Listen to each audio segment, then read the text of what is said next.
Did you know that the average cost of a malpractice claim against pharmacists is about $124,000 and that claims involving wrong drug and dosage errors can cost $300,000 or more?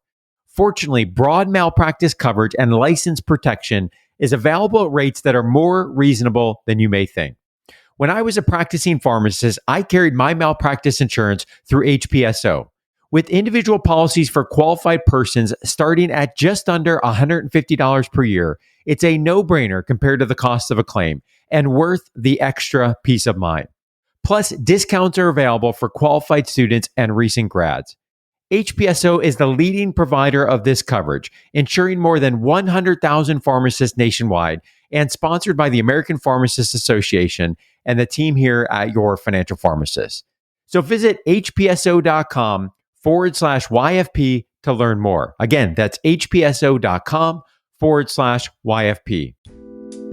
The power of the HSA is really where you can essentially pay out of pocket for health expenses that you may incur through the year. And any of those contributions you make to an HSA, you can really look at it as almost an IRA. That's how it can function if that's the way you want it to be. You're listening to the Your Financial Pharmacist podcast, a show all about inspiring you, the pharmacy professional, on your path towards achieving financial freedom. Hi, I'm Tim Albrecht, and on this week's episode, I bring Tim Church onto the show to talk about the ins and outs of a health savings account, how an HSA fits into a financial plan, and why he is choosing not to use his HSA to pay for medical expenses. Tim Church, 2 weeks in a row. Welcome back to the show. Always good to be on. And you could also call this episode one of Tim Church's biggest financial mistakes ever. I mean, how many episodes have we discussed the context of the topic as it relates to our mistakes? So here's another one, which we will jump into in more detail. So today we're talking all about using an HSA as a savings vehicle. Now, we talked a bit about HSAs on the podcast in the past, specifically episode 19. How does an HSA fit into a financial plan? Episode 73, how to determine the priority of investing. And most recently, on episode 163, we briefly mentioned HSAs as it relates to investing beyond the 401k and 403b. But when I saw you wrote a blog post for the YFP blog on HSAs, I was reminded how powerful these accounts can be if you have access to them, and knew we had to dig in more and dig in further on this topic. Now, for some of you listening, you may already be saving in an HSA. Some of you may have no idea what we're talking about, or this is the first time you're hearing of it. And some of you may not even have access to an HSA currently. And that's okay, as you may have this option available to you in the future. So, Tim Church, let's start with the basics. What the heck is an HSA? So HSA stands for Health Savings Account. But the name itself is a little bit of a misnomer, as we'll unpack, because you really can use it as more of an investing vehicle than necessarily just a simple savings account. But essentially, it allows you to contribute money on a pre-tax basis to pay for qualified medical expenses. These include costs for deductibles, co-payments, co-insurance, and other expenses, generally not premiums, but a lot of different things that would fall under that as a qualified medical expense. And one of the biggest things, and I see this confusion come up a lot, is unlike an FSA or flexible savings account, any amount that you contribute into this is yours and you're not forced to spend it every year. So it's not a use it or lose it situation. Basically, those funds are there until you use them. Even if you change jobs, doesn't matter. It's going to follow with you. So it's portable. So even if that's the situation, it's something that you're going to continue to be able to utilize. So key difference there, Tim. FSA, HSA. FSA, you lose it if you don't use it. So you get some of the tax benefits, of course, that are associated with an FSA. But you're always kind of worried about, okay, how much do I need? Am I going to need it? What if I don't need it? HSA, totally different, right? In terms of if you decide to contribute or even max this out, you're going to be able to continue to let those funds roll over. And we'll talk about the growth opportunities that can come from those long term. So what is an HSA exactly? I mean, beyond what you just mentioned there, in terms of the setup of the accounts and how these worked and who ultimately has access to them. So, a health savings account is not a health plan per se, but rather a benefit that you unlock if you opt into a specific kind of health insurance plan called a high deductible health plan or an HDHP. And these plans, as defined by the IRS, are those with deductibles of at least $1,400 for an individual and $2,800 for a family. Now, that's as per 2020, and these change over the years. So we'll link to in the show notes to the IRS numbers if folks want to take a look at that further. But just to reiterate what you had said there, you essentially have to be enrolled in a high deductible health plan. So folks need to be thinking about not only can they contribute to the HSA if they're eligible, but also what's their plan to be able to fund and bank the deductible monies in the event that they would need to use them throughout the year. So obviously coming into play here would be the emergency fund. So Tim, what from your experience, before we talk about contribution limits, from your experience, how widely available, and talking with many pharmacists, how widely available are these? And is this something that you're seeing grow each and every year? I think a lot of people have access to some form of a high deductible health plan. Not all of them are always that great, but I think that they are becoming more available. For me, I had this available for several years, even when I first started working, but just really didn't understand what it was and how it worked, and really was persuaded into a traditional PPO plan where everything was basically covered. If I had to go in for an appointment, cover medications. But the reality and the biggest thing that I didn't understand is that with those traditional health plans, the premiums were much higher. And for somebody like myself who's been fairly healthy, even though I'm not paying for things as they come up, they're coming out of my paycheck. So I'm paying more for health related expenses that I may not actually incur and didn't incur for the first couple of years when I was working. So that's one of the biggest distinctions, is that a high deductible plan is that you're going to have to pay out of pocket for things that come up until you hit your deductible.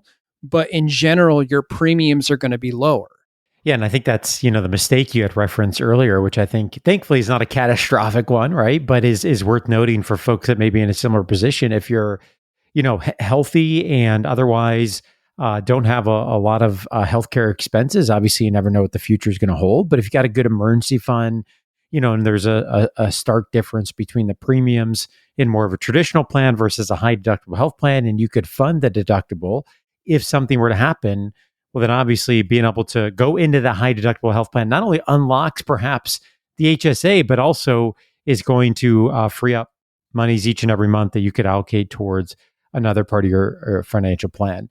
So, Tim, as we talk about HSAs here, what are we referring to as contribution limits? Because I think this is important as folks are considering, okay, I know how much I can put in a 401k or a 403b. We've talked about that many times on the show. I know what I could do in a Roth IRA or a traditional IRA. And here, if we're going to begin to think about an HSA, perhaps not only for healthcare expenses, but as a long-term savings account, it's important we have an understanding of how much we can allocate towards that. So what's the dollar amounts we're looking at in 2020 for contributions? So similar to an IRA or 401k, these contribution limits change every couple of years. For 2020, for a self high deductible health plan, you can contribute up to $3,550. And for a self plus one or family, that number is $7,100. And then there's also a catch up contribution of an additional $1,000 for those who are 55 and older. And Tim, I want to go back. One thing you had mentioned when I asked you how widely available these are, you said, I think lots of people may have access to them, or certainly they're growing in the number that are available. But you had mentioned not all of them may be good. And what were you referring to there? Is it in terms of the construct design of the plan, the investment options that are available? What are you referring to there when you talk about the quality of the plan? So, Tim, I think there's a couple of things to consider when you're looking at those plans. One is what the deductible is set at, because if it's something that's very, very high, that means you're going to be paying a lot of money out of pocket until you reach that level. I'll give you an example for my high deductible health plan. For my wife and myself, our deductible is set at $3,000, meaning that any health expense that comes up, we have to essentially pay for it out of pocket until we reach that $3,000 mark. And then from that point until about $6,800, that's when our insurance would kick in and we would have a copayment. But the one thing that we like about our plan is that your out of pocket expenses cannot exceed a certain level. And so the IRS sets that for individuals, that's $6,900 for and $13,800 for in-network services. And that's something to take into consideration as well, because that may also be a benefit. If you look at you're never going to pay in a given year over a certain amount, that can be very helpful and beneficial. But if the deductible is set very, very high, that means anything that comes up, you're on the hook for paying those. I think the other thing to look at is what are your typical needs that you're going to have in a year for whatever medical conditions you have for medications. So you'll always have to look at what those additional coverage options are going to be versus what you would get in a traditional plan. And then I think the other thing to consider is when you are going to go with one of these high deductible health plans is picking a trustee or somebody who's going to administer the HSA that is going to offer good investment options if that's the route that you're going to go. And when I say good investment options, meaning you have a diverse number of options available, but then also ones that have low fees associated with those funds. Love it. Great summary. And I think that aligns so well with what we talk about in terms of investing philosophy with our comprehensive financial planning services. You want to have options, right? Where you can have choice, but also be able to keep those fees low, because as we've talked about on the show, we know how those fees can eat into your long-term savings. So if you're putting the money in, we want to do everything we can to minimize what's ultimately eating away at those funds. So let's dig into the HSA more. And to be honest, this is where not only does it get good, but this is also where I start getting a little bit of FOMO, because I don't have access to an HSA. So every time we've talked about it, I mentioned previous episodes, I'm always like, man, I wish I could do this as it relates to my financial plan.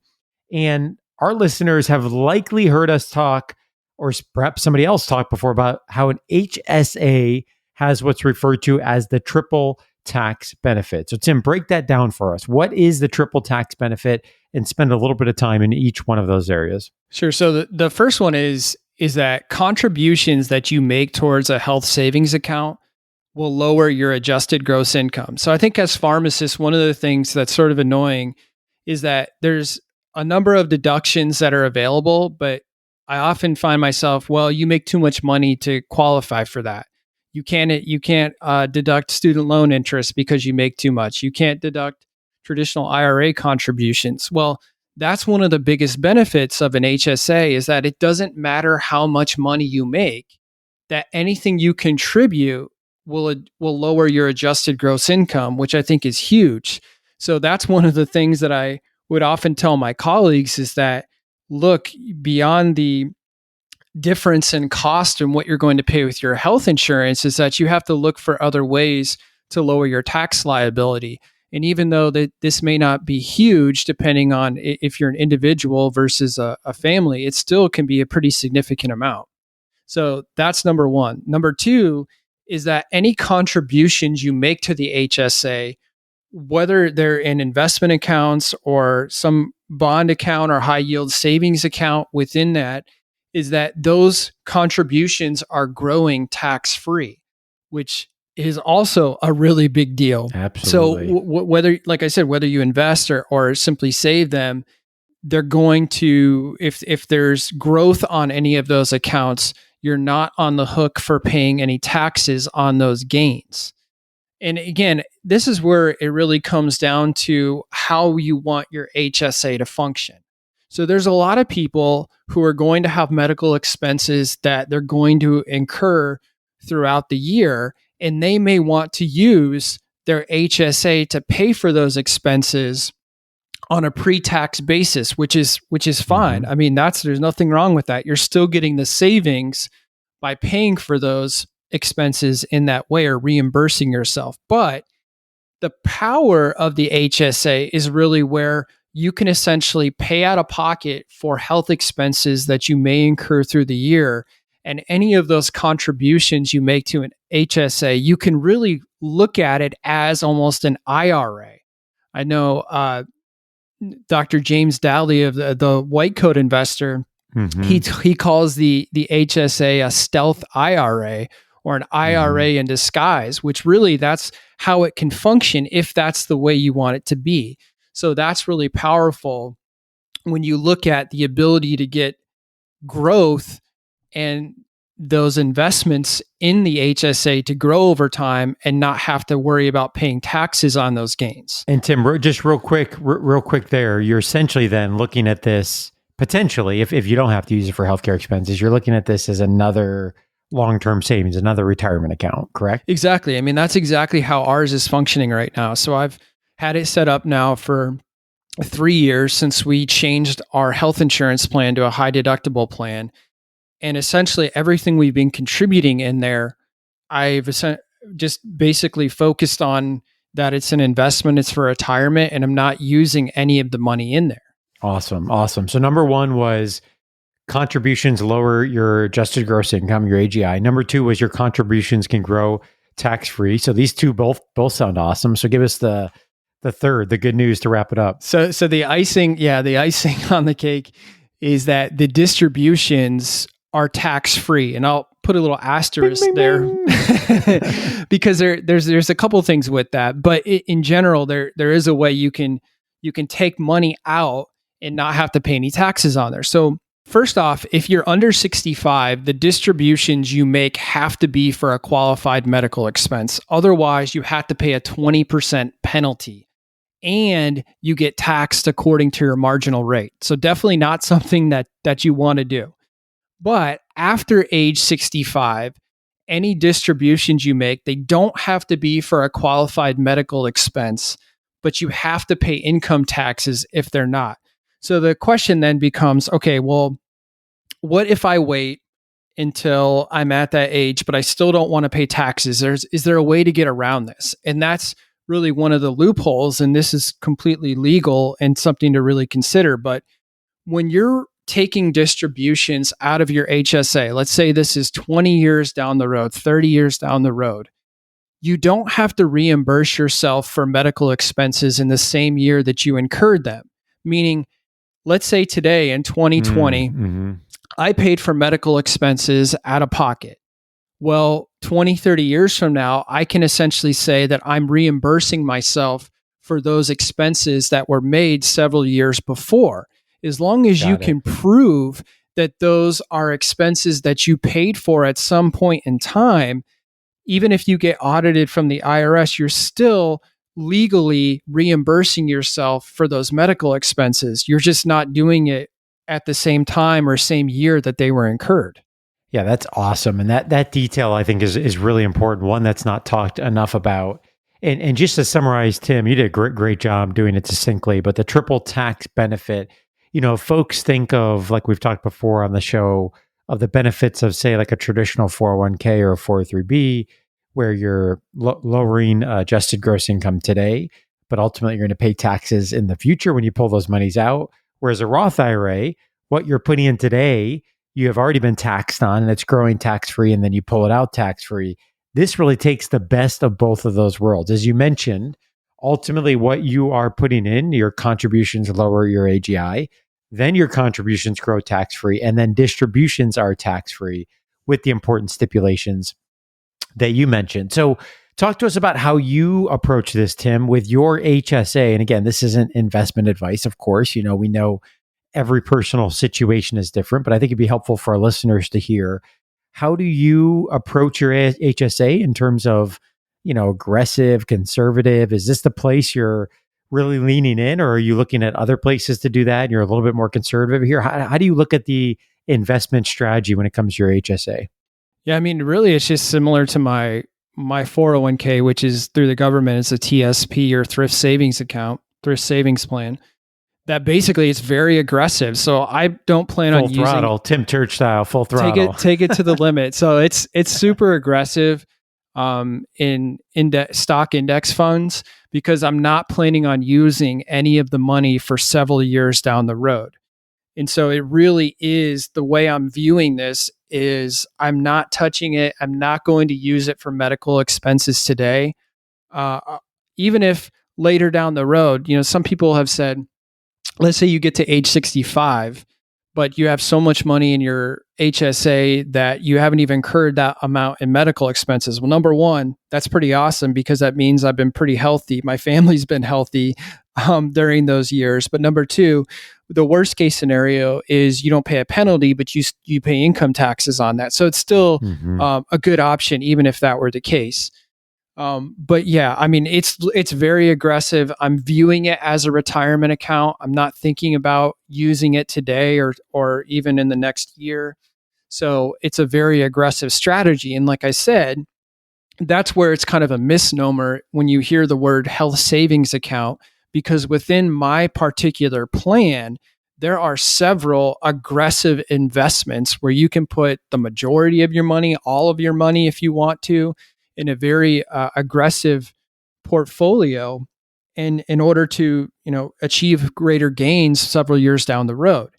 And so for us, that's the way we're looking at that. And that's why we've made that a huge priority after getting our matches at our work, that's basically step number 2. Because of all of those tax benefits, this is very high in our priority with looking at those accounts. Yeah, and again, just to reinforce a point you made earlier to our listeners, that just like we say, not every 401k or 403b is created equal in terms of your investment choices and fees. The same thing is true with HSA. So we're obviously talking about this at a high level and globally, and talking about the tax benefits, but ultimately the construct of the high deductible health plan and where that deductible is set, as well as your savings options within the HSA and the fees associated with those, is going to, make this, I would say, on the spectrum of attractive, because I think regardless, it's still attractive, but more or less on that higher end of attractive. So Tim, you just alluded to this, but I don't want to have anybody overlook it. You mentioned where this fits in priority wise, but I want to dig into that a little bit further, because I think we spend so much time talking about some of the, more popular, I guess you could say, 401k, 403bs, Roth IRAs, brokerage accounts, etc. And HSAs sometimes gets lost in the mix of looking at this as an investing vehicle because of its name, health savings, and as well as how it's often used. But reiterate what you just said there. We talked about this before when we talked about priority of investing on episode 73. Where do you see this fitting in to one's investing plan? Again, generally speaking.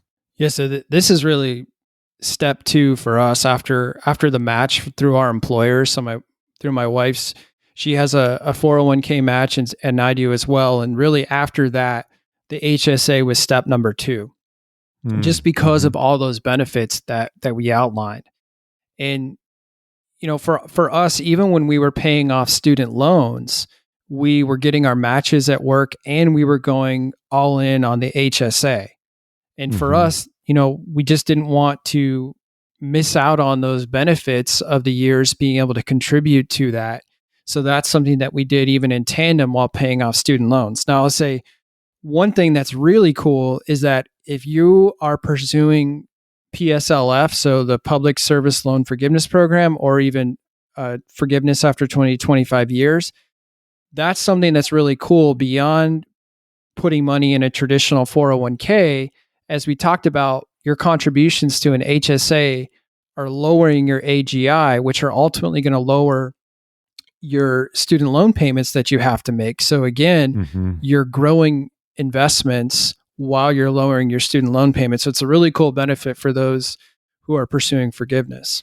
Love it. And Tim, one of the questions I saw come up recently in the YFP Facebook group, I think somebody was asking essentially, hey, I would love to be able to take advantage of my employer's HSA. I'm not currently in a high deductible health plan, but I'd like to make that switch so I can unlock that option What are you seeing out there? And I know this could differ from one employer to the next for folks that might be listening here in August. It's not open enrollment yet. Do they have to wait if this option is available? Are there triggering events that make open up that door for somebody? What advice would you have for folks that are hearing this and saying, I want to jump on this? Yeah, usually you can't until it's open enrollment unless there's a qualified life event. Usually that's birth of a child, marriage. What are some of the others? What are some of the other ones I'm missing, Tim? We actually you mentioned marriage, birth of a child are the two big that I can think off the top of my head. So somebody in the group actually mentioned after consulting with their HR, their employer had considered COVID-19 as an event that allowed them to make changes. So that may be, some unique circumstance like that. But the two that you mentioned are the two biggest ones. And the other thing I think that's important to look at is a lot of people are very nervous about switching to a high deductible plan, knowing that they're going to have to shell out quite a bit of money in the event that they have medical expenses come up. So you briefly mentioned it, is having that emergency fund is really important if you're going to make that switch, because you have to be ready to put out quite a bit of money until you reach that deductible. So I think that was really key. The other thing, what is a cool benefit, is that a lot of health insurance plans is that when you enroll in a high deductible plan, they actually give you money every year that directly goes toward your contribution limit for your HSA. So for example, the plan that we have through the federal government, they actually give us $1,500 every year just for being in the plan towards the HSA, which is a huge benefit. So when you add that up to the savings in the premiums, as long as I'm fairly healthy, it tends to be a much better situation in terms of costs. Obviously, the difference is going to vary between a traditional plan depending on how much you utilize medical services in a given year. But again, the only way to even unlock the HSA is to be in a high deductible plan anyway. Great stuff, Tim, and a really succinct but good overall summary of not only what is the HSA, but how you have viewed it in your own personal financial plan.